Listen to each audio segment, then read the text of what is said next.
हमारा 7वां प्रभु सम्मेलन है। सहारनपुर से शुरू हुए हैं और 18वां सम्मेलन खत्म हो गए, तब हमारे मंडल स्तरीय सम्मेलन खत्म होंगे। और ये सम्मेलन का उद्देश्य ये है कि आज बहुजन समाज के अस्तित्व पे खतरा बन गया है।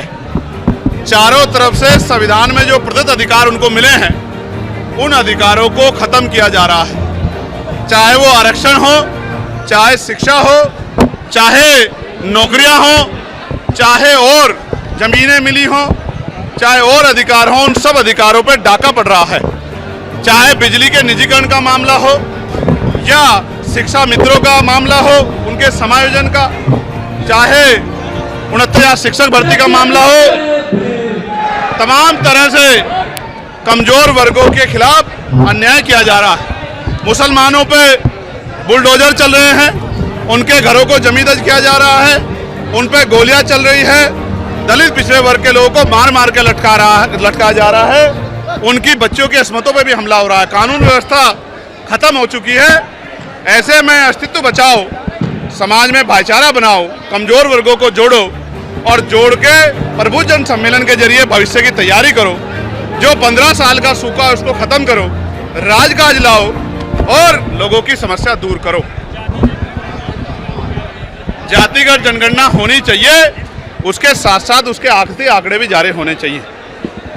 सिर्फ गणना ही नहीं, किसके पास जमीन है, किसके पास रोजगार है, किसके पास इंडस्ट्री है, किसके पास पैसा है, किसके पास हेलीकॉप्टर है, किसके पास जहाज है, किसके पास 4 पहिया गाड़ी है, किसके पास 2 पहिया गाड़ी है, किस पे पक्का मकान है, किस पे दुकान है और कौन गरीबी में मर रहा है, ये सारी जानकारी सार्वजनिक होनी चाहिए।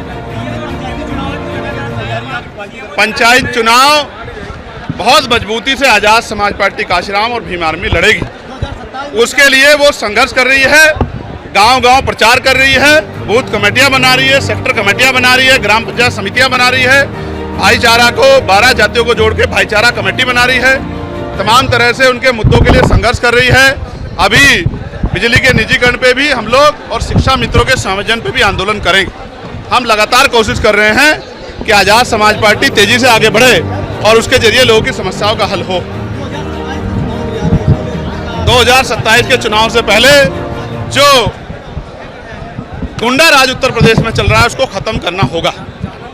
जैसे आपने देखा 50 झुग्गियां जली, कोई मुआवजा नहीं मिला, सीएमओ को हटा दिया गया, उसको जाति सूचक गालियां दी गई, उसको सिस्टम में आने का न्योता दिया गया, ना करने पे उसको हटा दिया गया। इसका मतलब आप समझिए कि जो दलित पिछड़े वर्ग का व्यक्ति, मुस्लिम समाज का व्यक्ति इनके सिस्टम में नहीं आएगा, उसको अपमानित भी करेंगे, उसको हटा भी देंगे। ये आपके सामने हो रहा है, ये छिपा हुआ नहीं है। और जिस तरह से कौशाम्बी में सरकार ने गलत तरह से षड्यंत्र करके जिनकी बेटी के साथ अन्याय हुआ, उन्हीं को आरोपी बना के उनके लिए लड़ने वालों को जेल में डाल दिया, ये भी बाल समाज के साथ जो अन्याय हो, ये भी किसी छिपा हुआ नहीं।